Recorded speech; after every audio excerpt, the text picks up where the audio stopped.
नमस्कार साथियों, प्रणाम। स्वागत आप सभी का एक बार पुनः आपके अपने यूट्यूब चैनल पर।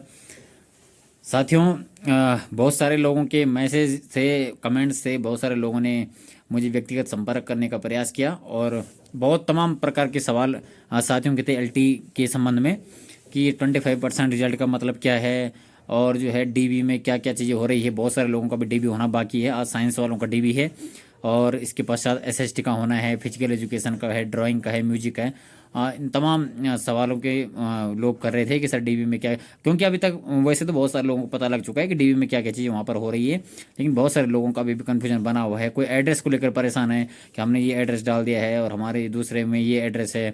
बहुत तमाम प्रकार के सवाल थे साथियों। तो डीबी के संबंध में पहले आपको बता देता हूँ कि डीबी मैंने पहले भी बताया कि डीबी में क्या क्या चीज़ें आपको करनी है। जो रिजल्ट की जो पीडीएफ है उसका जो लास्ट पेज नंबर है 116 और 117 पेज नंबर है। 116 पेज नंबर में चेक लिस्ट दे रखी है। उस चेक लिस्ट के आपके 2 प्रिंट आउट करवाने हैं।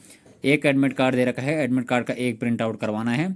और इसके पश्चात साथियों जो पोस्ट प्रेफरेंस वाला है, जो प्रेफरेंस वाला फॉर्म है उसके भी आपको 2 प्रिंट आउट करवाने हैं।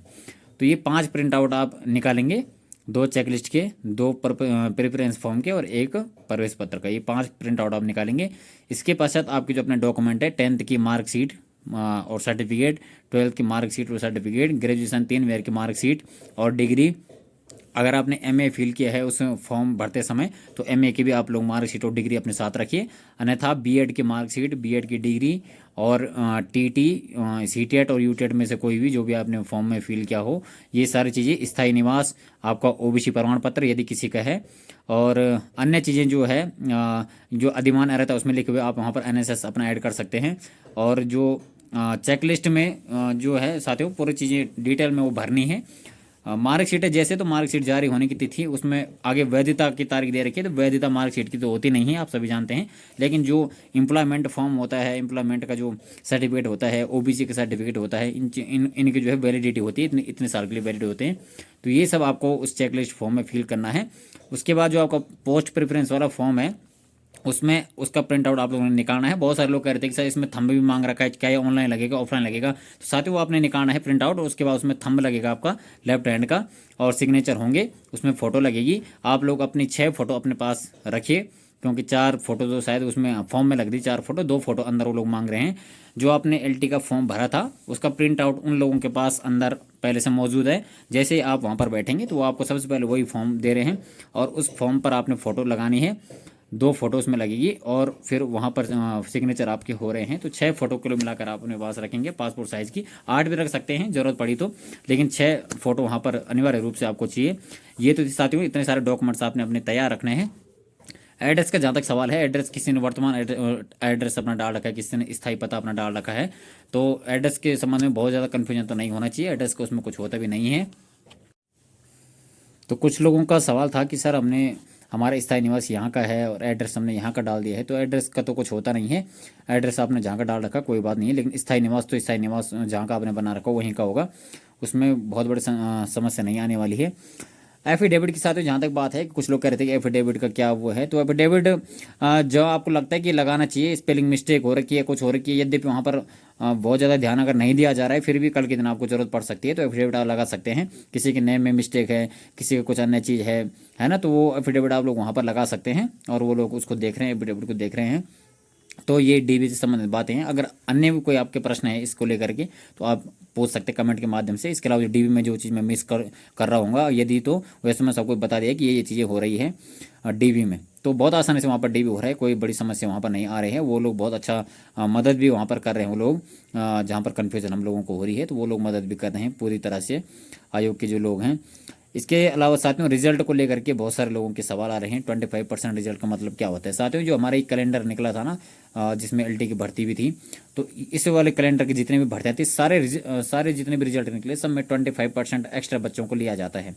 25% एक्स्ट्रा का मतलब ये हुआ कि वेटिंग में यही बच्चे कल के दिन लिए जाएंगे। यदि वेटिंग लिस्ट लगती है, मान लो हम में से बहुत सारे लोग कोई ज्वाइन नहीं करते हैं विभाग को, कोई लोग ज्वाइन नहीं करता है, तो फिर विभाग जो है आयोग को कहते हैं कि आप जो है इसमें वेटिंग निकालिए। तो वेटिंग में यही बच्चे लिए जाते हैं जो 25% में है, इसलिए इनका डीबी पहले करवाया जाता है, डॉक्यूमेंट वेरिफिकेशन पहले किया जाता है, ताकि कल के दिन आयोग सीधा जो है लिस्ट गवर्नमेंट को भेज दे कि भाई ये वेटिंग वाले बच्चे हैं, इनको आप ले सकते हैं। आप वो तब है जब कोई न्यू ज्वाइनिंग नहीं करता है, या कोई डॉक्यूमेंट वेरिफिकेशन में बाहर हो जाता है, जो ऊपर के टॉप ऊपर वाले बच्चे हैं, तो तब वो बच्चे जो है इन बच्चों को लिया जाता है 25% बच्चों को। ये 25% रिजल्ट का मतलब है, और यही रिजल्ट जो है अभी तक की सारी परीक्षाओं में आता है 25% का, चाहे वो फॉरेस्ट गार्ड का रिजल्ट हो, स्केलर का हो, हर जगह 25% बच्चे लिए जाते हैं। लेकिन फाइनल जो सिलेक्शन लिस्ट होती है वो उन्हीं की आती है जितने पोस्ट पर ये भर्ती आई थी। जैसे 1544 पदों पर LT की भर्ती आई थी, तो अभी जो फाइनल सिलेक्शन लिस्ट आएगी उसमें 1544 बच्चे ही लिए जाएंगे। ठीक हो गया। इसके बाद यदि इनमें से कोई करके ज्वाइन नहीं करता है, तो इसके बाद जो 25% वाले बच्चे थे उनकी जो है लिस्ट बनती है, फिर वेटिंग लिस्ट उन्हीं में से आती है। ये साथियों मतलब इसका। और LT का जो डॉक्यूमेंट वेरिफिकेशन है ये 28 तारीख तक होना है, और उसके बाद फाइनल सिलेक्शन लिस्ट आएगी। इसके अलावा साथियों आप लोग बहुत सारे साथी हैं, मेरी पर्सनल बात हुई बहुत सारे लोगों से, वो प्रवक्ता भर्ती एग्जाम की तैयारी में जुड़ चुके हैं, बहुत तन्मयता के साथ जुड़ चुके हैं, समर्पण के साथ जुड़ चुके हैं। मैं उन लोगों को अग्रिम शुभकामनाएं देता हूं कि आप लोग पूरी मेहनत के साथ कीजिए। और जो पीछे बीत चुका है साथियों, गत शोको न कर्तव्यम, जो पीछे बीत चुका है उस पर अब शोक नहीं करना है, पीछे कुछ भी नहीं सोचना है। पाने के लिए अभी बहुत कुछ हमारे पास है, और आगे देखें तो बहुत तमाम एग्ज़ाम अभी आने वाले हैं। सबसे पहले तो हमारे सामने प्रवक्ता भर्ती के एग्ज़ाम है, और कहीं ना कहीं ये LT से भी बड़ा एग्ज़ाम है। तो इसके लिए आप लोग तैयारी में जुट जाइए। बहुत सारे लोगों ने मुझे संपर्क किया है, तो तैयारी कीजिए, आप लोग पूरे समर्पण के साथ तैयारी कीजिए। और इस चैनल के माध्यम से यदि संभव हो पाया, वो इसे बहुत जल्दी मैं कोशिश करूँगा। इसमें प्रवक्ता भर्ती संबंधित क्लासेस तो अब नहीं हो पाएगी, इतना समय नहीं है, लेकिन MCQ सीरीज़ इस चैनल के माध्यम से मैं चलाने का प्रयास करूँगा। जो मोस्ट इम्पोर्टेंट MCQs होंगे उनको मैं लेकर के आऊँगा। लेकिन तैयारी आप लोग कीजिए, पूरी तन्मयता के साथ तैयारी कीजिए। अभी समय तो है, आज जनवरी के अभी 10 दिन हो गए, फरवरी है, मार्च है, और अप्रैल 27 तारीख को ये इसकी एग्ज़ाम की डेट है। तो अभी समय है, काफ़ी समय है, आप अच्छी तैयारी कर सकते हैं। जिन लोगों का LT में चयन नहीं हो पाया है वो लोग हताश और निराश ना होइए।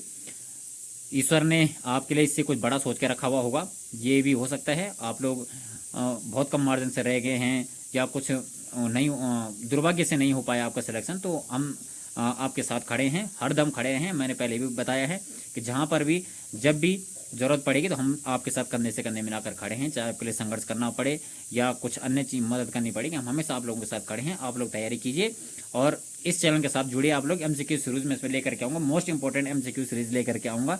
जितने भी फर्स्ट पेपर में जो 5 भाग लगे हुए हैं उनसे संबंधित मैं सीरीज इसमें क्वेश्चन लेकर के आऊँगा। साथियों आप लोग जुड़िए, इस चैनल को अपना प्यार दीजिए, समर्थन दीजिए, सपोर्ट कीजिए, अधिक से अधिक शेयर कीजिए। इसमें जो भी अध्ययन सामग्री आएगी निश्चित रूप से वो सबके लिए लाभकारी होगी, हितकारी होगी, ऐसा मेरा विश्वास है। तो साथियों पिछला चैनल मुझे बंद करना पड़ा नहीं, वो बंद हो गया था टेक्निकल इश्यू के कारण, इसलिए तो ये नया चैनल मैं बनाया है, और आप लोग इसको अपना प्यार और समर्थन देते रहिए। तो निश्चित रूप से हम आगे बढ़ेंगे, साथ मिलकर के अध्ययन करेंगे, आगे बढ़ेंगे। ऐसा नहीं कि LT हो गए तो LT सब कुछ, ऐसा नहीं है। हम लोगों ने आगे में अभी तैयारी करनी है, तमाम एग्जाम अभी आएंगे, सबकी तैयारी साथ में मिलकर के करनी है। तो साथियों आप लोग इस चैनल से जुड़िए, इसको अपना प्यार दीजिए, समर्थन दीजिए। और यदि आपके कोई अन्य प्रश्न है, कोई अन्य वो है, तो मैं कमेंट के माध्यम से आप लोग बताइए, मैं उसको वहाँ पर रिप्लाई करने का प्रयास करूँगा। और बहुत सारे लोगों से व्यक्तिगत संपर्क वहीं, तो वो लोग मैसेज भी कर देते हैं, कॉन्टैक्ट करने का प्रयास करते हैं। तो साथियों आज मैं आपसे विदा चाहता हूँ। अगली वीडियो में फिर लेकर के आऊँगा नई चीज़ को, नई अपडेट लेकर के आऊँगा, चाहे LT भर्ती से संबंधित हो, चाहे प्रवक्ता भर्ती से संबंधित हो, चाहे BRP CRP का जो मामला है साथियों, वहाँ उस पर एक वीडियो बनानी बहुत अनिवार्य है। वो लंबा समय से मामला चल रहा है, लेकिन उस पर कुछ अभी हो नहीं पा रहा है। 1.5-2 साल हो गए उसको अखबार की सुर्खियाँ बनते हुए कि BRP CRP की भर्ती होगी, फॉर्म भरे हुए 6 से ज़्यादा महीने हो चुके हैं, लेकिन अभी तक उस पर कुछ हो नहीं पाया है। अगर इस पर मैं एक वीडियो अवश्य लेकर के आऊँगा BRP CRP वाले पे। तो मिलते हैं साथ अगले वीडियो में, तब तक के लिए आप बने रहिए। चैनल को लाइक कीजिए, शेयर कीजिए, सब्सक्राइब अधिक से अधिक संख्या में कीजिए। तो यही मैं आपसे चाहता हूँ। आज के लिए इतना ही साथियों, धन्यवाद।